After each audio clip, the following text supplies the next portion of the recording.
Hello everyone, welcome to the defence student community YouTube channel. Guys, basically आज हम बात क्या करने वाले हैं, यूपीएससी सीडीएस 2 2022 के नोटिफिकेशंस के बारे में।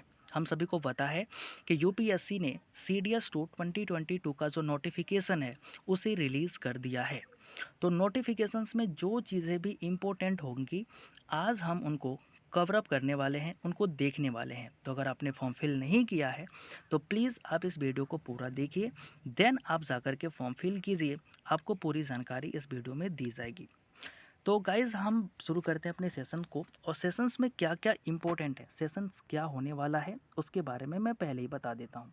सेशंस में हम कवर अप करने वाले हैं कि हमारी एलिजिबिलिटी क्या रहने वाली है इस फॉर्म को भरने के लिए, how to apply, form apply कैसे होगा, इसका मोड कौन सा होगा, ऑनलाइन या ऑफलाइन, लास्ट डेट क्या होने वाली है, फॉर्म को अप्लाई करने की लास्ट डेट क्या होने वाली है, सिलेबस क्या होने वाला है यूपीएससी सीडीएस का, और साथ ही साथ फिजिकल स्टैंडर्ड क्या होने वाले हैं।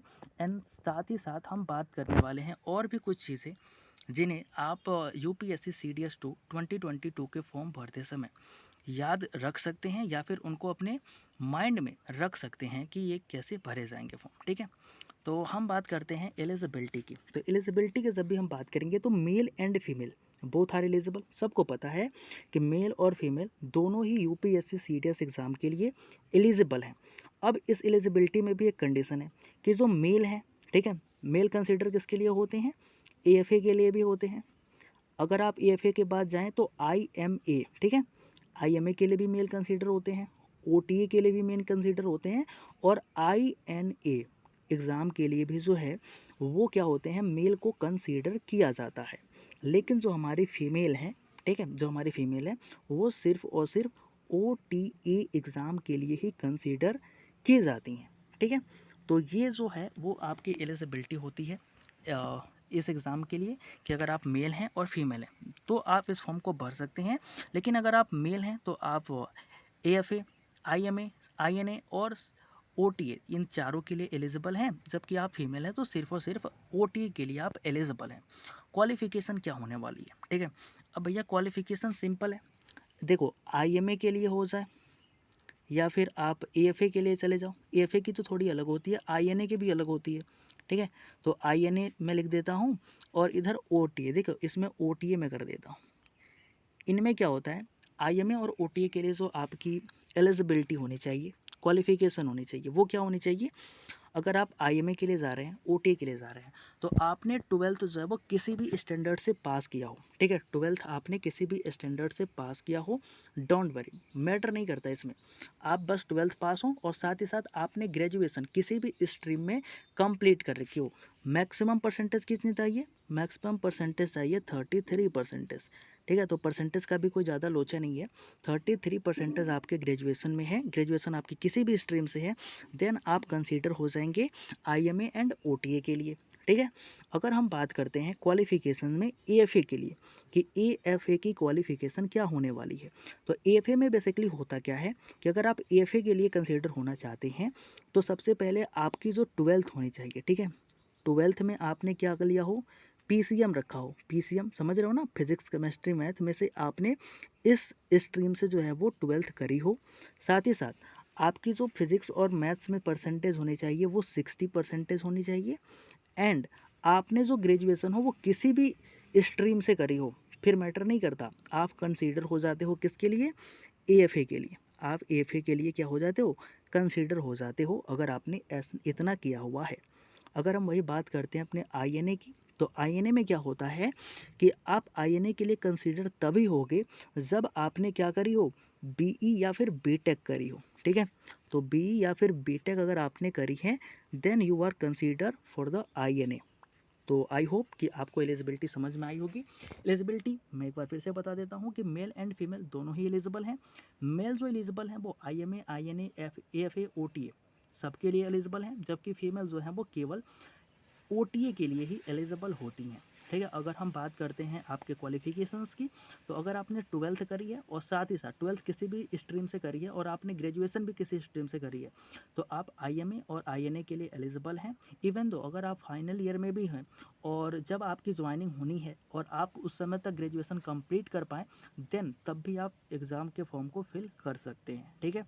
अगर हम बात करते हैं एएफए के लिए, तो एएफए के लिए आपको क्या होना चाहिए, 12th कंप्लीट होनी चाहिए फिजिक्स केमिस्ट्री मैथ स्ट्रीम से, और साथ ही फिर आप कोई से भी बोल सकते हो कि ग्रेजुएशन की डिग्री लगा सकते हो, 33% रिक्वायर होनी चाहिए। अगर हम बात करते हैं आईएनए के लिए, तो आईएनए के लिए जो है वो बीई या फिर बीटेक वाले कैंडिडेट ही एलिजिबल होते हैं। इसमें दूसरे कैंडिडेट जिन्होंने ग्रेजुएशन दूसरी स्ट्रीम से कर रखी है वो फॉर्म नहीं भर सकते। अब हम बात करने वाले हैं एलिजिबिलिटी के बाद हाउ टू अप्लाई। इस फॉर्म को अप्लाई कैसे करें। देखो, इस फॉर्म को अप्लाई करने के लिए होता क्या है, जो मोड ऑफ अप्लीकेशन है वो होता है ऑनलाइन। आपको सिंपली upsconline.nic.in पे जाना है और सिंपली आपको फॉर्म को फिल कर देना है। ये जो फॉर्म है वो 2 स्टेजेस में फिल होता है। फर्स्ट स्टेज जो होता है आपका रजिस्ट्रेशन का होता है, और सेकंड जो स्टेज होता है उसमें आपकी बेसिक पेमेंट कराई जाती है। एग्ज़ाम सेंटर का अलॉटमेंट किया जाता है, मतलब चुना जाता है जो सेलेक्ट करने होते हैं।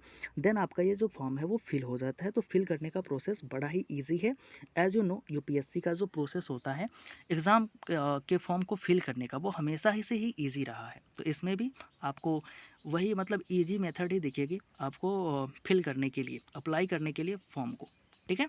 अगर हम बात करें लास्ट डेट की, तो लास्ट डेट क्या है यार, देखो लास्ट डेट मेरे को कुछ समझ में नहीं आता। बस मेरे को पता ये है कि ये जो एग्ज़ाम है वो 18th ऑफ मई से शुरू हो चुकी है इसका फॉर्म फिलिंग, ठीक है। 18th ऑफ मई से जो है वो इसकी फॉर्म फिलिंग होनी शुरू हो चुकी है। देन गाइस आप जल्दी जल्दी फॉर्म को फिल कर दीजिएगा, ठीक है। और मेरे को लगता है मैंने जब ये वीडियो शूट कर रहा हूँ उस समय तक तो काफ़ी लड़कों ने ऑलरेडी ही एप्लीकेशन जो है वो फिल्ड कर रखा है। कोई बात नहीं भाई, धन्यवाद, आपने फिल कर दिया। जल्दी जल्दी करना चाहिए, सबको करना चाहिए, देर नहीं करनी चाहिए। The online application can be filled up to 7th June 2022 till 6 PM। तो देखो अब क्या होता है कि हमने पहले भी बताया था कि जो हमारी ये मोड ऑफ एप्लीकेशन है वो ऑनलाइन होती है। इसमें 2 स्टेजेस होते हैं, पहला होता है रजिस्ट्रेशन का, और दूसरा जो हमारा होता है वो होता है जिसमें हम क्या करते हैं, बेसिकली पेमेंट करते हैं। पेमेंट के बाद हम अपना सेंटर चूज करते हैं, फिर उसके बाद से प्रिंट आउट निकाल लेते हैं। और इसमें क्या होता है, बेसिकली हम रजिस्ट्रेशन करते हैं, ईमेल आईडी डालते हैं, मोबाइल नंबर डालते हैं। तो ये क्या है कि आप दोनों का ही मतलब आप अपना फीस पेमेंट भी कर सकते हो, और लास्ट डेट जो एप्लीकेशन की है वो ऑनलाइन कर सकते हो, वो है 7th जून 2022 और 6 बजे शाम तक। बस ध्यान रखना, ऐसा नहीं कि अगर 7th जून बोल दिया तो तुम 8 बजे तक रात को जाओ और फिल करो, तो नहीं होगा भाई। 7th जून तो है, ठीक है, 7th जून तो है, लेकिन इसके साथ ही साथ ये भी ध्यान रखना है कि 6 बजे शाम तक, ठीक है, 6 बजे के बाद जो है वो फॉर्म फिल नहीं होता है, ठीक है। और ना ही आपके पेमेंट होंगे, ना ही मतलब उस वेबसाइट पे फिर कुछ भी नहीं होगा, ठीक है। सीडीएस से रिलेटेड कुछ भी नहीं हो सकता शाम के 6 बजे के बाद। तो इस चीज़ को ध्यान रखेंगे, आपको फॉर्म फिल करना है, जाइए जल्दी जल्दी फॉर्म को फिल कर दीजिए। अब बेसिकली हम बात क्या करने वाले हैं कि हमारा सिलेबस क्या होने वाला है, ठीक है। तो सिलेबस में सबको पता है, एक तो हमारी इंग्लिश होती है, फिर हमारा होता है जीके जीएस यानी कि जनरल नॉलेज, फिर होता है हमारी एलिमेंट्री मैथ्स। अब इसमें भी है, अब इसमें सिलेबस क्या है कि जो ओटीए कंसीडर होते हैं, जो ओटीए का एग्ज़ाम देते हैं, उनको सिर्फ क्या करना होता है, इंग्लिश का एग्ज़ाम देना होता है और जनरल नॉलेज का एग्ज़ाम देना होता है। उनके लिए जो मैथ्स है वो ज़रूरी नहीं होती। ज़रूरी क्या नहीं होती, मतलब मैथ्स देना ही नहीं होता उनको। मैथ्स किनको देना होता है, तो जो कंसीडर कर रहे होते हैं आईएमए के लिए, जो कंसीडर हो रहे होते हैं आईएनए के लिए, और जो हो रहे हैं होते हैं आपके एएफए के लिए, उनको देना पड़ता है मैथमेटिक का एग्ज़ाम, ठीक है। अब इसमें क्या होती है, सिलेबस में बता देता हूँ। जनरल इंग्लिश में सिलेबस सेम है, 120 क्वेश्चन आते हैं, इसके भी 120 क्वेश्चन आते हैं। आपको टाइम जो दी गई होती है वो 2 आवर्स की दी गई होती है इन दोनों के लिए, ठीक है। मतलब 2 आवर इसके लिए भी होते हैं और 2 आवर इसके लिए भी होते हैं।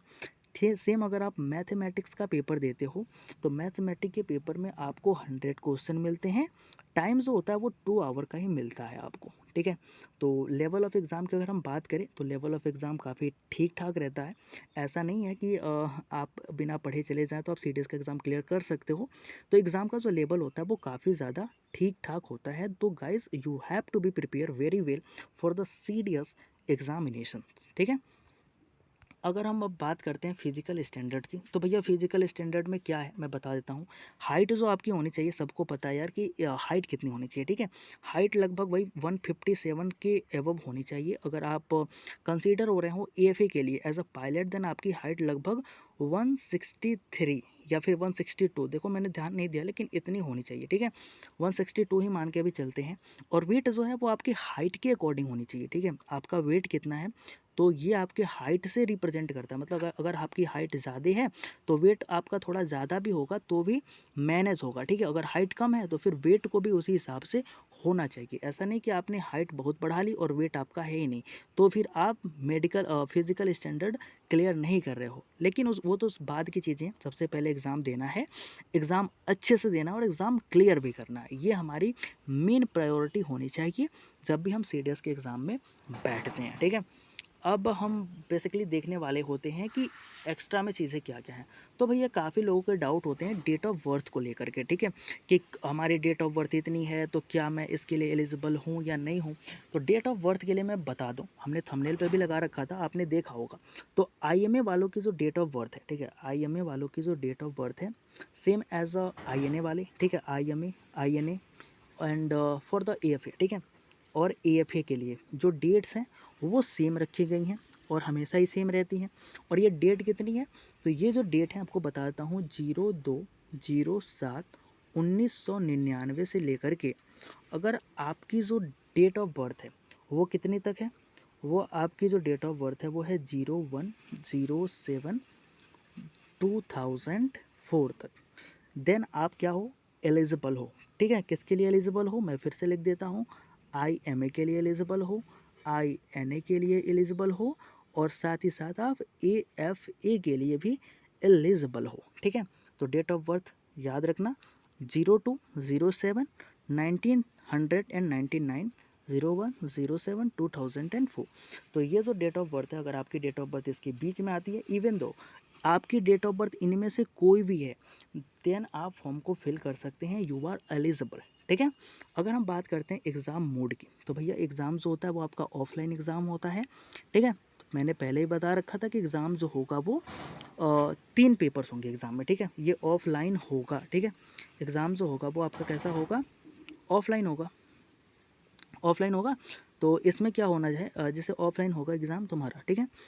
अब इसमें क्या होता है कि जो इंग्लिश होगी, सबसे तुम्हारा जो पहला पेपर होता है वो बेसिकली किसकी होती है, इंग्लिश की होती है। सबसे फर्स्ट पेपर जो होता है वो इंग्लिश का होता है। इंग्लिश में होते हैं तुम्हारे 120 क्वेश्चन, हमने बताए थे 2 आवर्स का टाइम मिलेगा। ऐसे ही दूसरा जो पेपर होता है वो जीके का होता है, ठीक है। उसमें भी कितने होते हैं, 2 आवर्स मिलते हैं और 120 क्वेश्चन होते हैं। ऐसे तुम्हारा मैथ्स का जो पेपर होगा वो तीसरा पेपर होगा और इसके लिए भी तुमको 2 आवर्स ही मिलेंगे एंड जो नंबर ऑफ क्वेश्चन होंगे वो हो जाएंगे 100। तो टोटल जो 6 आवर होंगे, ठीक है, टोटल जो 6 आवर होंगे, इतने देर तक हमारा एग्ज़ाम चलता है। तो एग्ज़ाम जो है वो काफ़ी लेंदी हो जाता है, बट फिर भी लड़के आते हैं, पेपर देते हैं और मज़ा भी आता है एग्ज़ाम देने में, ठीक है। अगर हम एग्ज़ाम सिटी की बात करें तो भैया एग्ज़ाम सिटी ऐसा है ही नहीं कि आपके शहर में ना मिले, ठीक है। तो आप पीडीएफ को पढ़ सकते हैं, ठीक है। पीडीएफ हमारे टेलीग्राम ग्रुप पर भेज दी जाएगी या इवन तो भेज भी दी गई होगी, ठीक है।